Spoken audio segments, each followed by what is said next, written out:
تو دوستو، جب بھی کبھی دنیا کے خوبصورت پرندوں کا ذکر کیا جاتا ہے تو طوطے کا نام ضرور ذہن میں آتا ہے۔ یہ سب سے پسندیدہ پالتو پرندوں میں سے ایک ہے۔ نقل اتارنے میں طوطے بہت مہارت رکھتے ہیں۔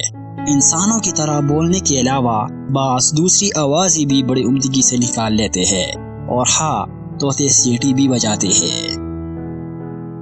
تو آئیے دوستو، جان لیتے ہیں طوطے کے بارے میں کچھ دلچسپ حقائق جو یقیناً آپ نہیں جانتے ہوں گے۔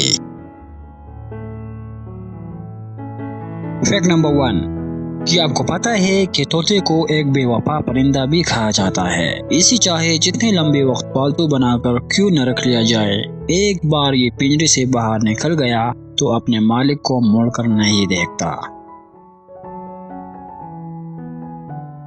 فیکٹ نمبر 2، طوطے میں بہت سی باتیں ایک انسان کی طرح ہی ہوتی ہے۔ یہ سب سے انوکھی بات تو یہ ہے کہ انسانوں کی طرح ہی یہ اپنے بچوں کے نام رکھتے ہیں، جو نام ان کی زندگی بھر کے لیے ہوتے ہیں۔ اور تو اور یہ اپنی پیروں کا استعمال کر کے بھوجن اٹھا کر اپنی چونچ تک بھی لے جا سکتے ہیں۔ ان کے پیر ایسے کام کرتے ہیں جیسے ایک انسان کی پیر اس کے لیے کام کرتا ہے۔ فیکٹ نمبر 3، دنیا میں طوطے کے تقریباً 400 اقسام پائی جاتی ہے، لیکن کیا آپ کو پتا ہے کہ طوطے کا ایک قسم ایسا بھی ہے جو اڑ نہیں سکتے، کیونکہ ان کا جسم بہت بھاری ہوتا ہے۔ اس قسم کے طوطے کو کیکیپو کہا جاتا ہے۔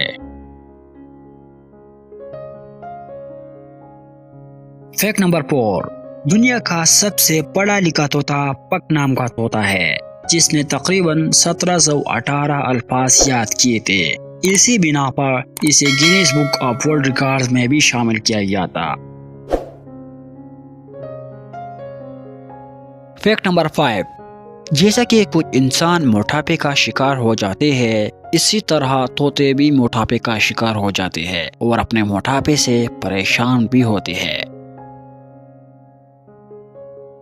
فیکٹ نمبر 6، فیمیل پیرٹ یعنی مادہ طوطے کو ہین کہا جاتا ہے اور نر طوطے کو کاک کہا جاتا ہے، اور اسی طرح طوطے کے بچوں کو چکس کہا جاتا ہے۔ فیکٹ نمبر 7، سب سے زیادہ عمر گزارنے والے طوطے کا نام کوکی تھا، جس نے سن 2015 میں اپنی 82 سالہ عمر پوری کری اور ان کی موت ہو گئی۔ فیکٹ نمبر 8، طوطے کو کبھی بھی چاکلیٹ نہیں کھلانا چاہیے، کیونکہ یہ ان کے لیے زہریلے ثابت ہو سکتے ہیں اور اس سے ان کی جان بھی جا سکتی ہے۔ فیکٹ نمبر 9، طوطے کے بچے زندگی کے پہلے 2 ہفتوں کے لیے اندھے ہوتے ہیں، تیسرے ہفتے میں دیکھنا شروع کرتے ہیں۔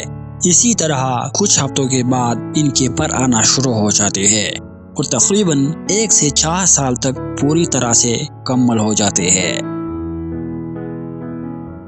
فیکٹ نمبر 10، طوطے کو اکیلے رہنا بالکل بھی نہیں پسند۔ یہ بھی دیکھا گیا ہے کہ اگر طوطے لمبے وقت کے لیے اکیلا رہے تو وہ بوریت کی وجہ سے پریشان ہو جاتے ہیں۔ یہ لمبے وقت کے لیے اکیلے نہیں رہ سکتے، اسی لیے اسے کبھی اکیلا نہیں چھوڑنا چاہیے۔ فیکٹ نمبر 11، طوطے کی ایک اچھی خاصیت یہ بھی ہے کہ اگر ہم طوطے کو بولنا سکھا دیتے ہیں تو وہ جنگل میں جا کر دوسرے طوطوں کو بھی بولنا سکھا سکتا ہے۔ فیکٹ نمبر 12، طوطا ایک سماجی پرندہ ہے جو اکثر جھنڈ میں رہنا پسند کرتے ہیں۔ یہ زیادہ تر 20 یا 30 کے جھنڈ میں رہتے ہیں۔ جھنڈ میں رہنے سے انہیں شکاری پرندوں پر نظر رکھنے میں مدد ملتی ہے، جس سے یہ اپنا بچاؤ کر سکتا ہے۔ فیکٹ نمبر 13، طوطے میں دیکھنے کی طاقت بہت ہی تیز ہوتی ہے۔ آنکھیں سر کی اونچائی کی وجہ سے یہ بنا سر ہلائے یا گھمائے اپنے سر کے اوپر، اپنے دائیں بائیں، سامنے اور اپنی چونچ کے نیچے چاروں طرف دیکھ سکتے ہیں۔ فیکٹ نمبر 14، طوطے الگ الگ جسامت اور الگ الگ وزن کے ہوتے ہیں۔ عام طور پر ایک طوطے کا جسامت 3.5 انچ سے لے کے 40 انچ تک کا ہو سکتا ہے، اور تو اور وزن 70 گرام سے لے کے 1.5 کلو گرام تک ہو سکتا ہے۔ فیکٹ نمبر 15، طوطوں کی کئی اقسام ہوتے ہیں، جیسا کہ لوری طوطے، بونا طوطے، کلغیدار طوطے، عصری طوطے، افریقن سرمئی طوطے۔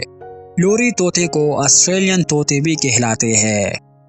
بونا طوطا اپنے نام کی طرح بہت ہی چھوٹا ہوتا ہے۔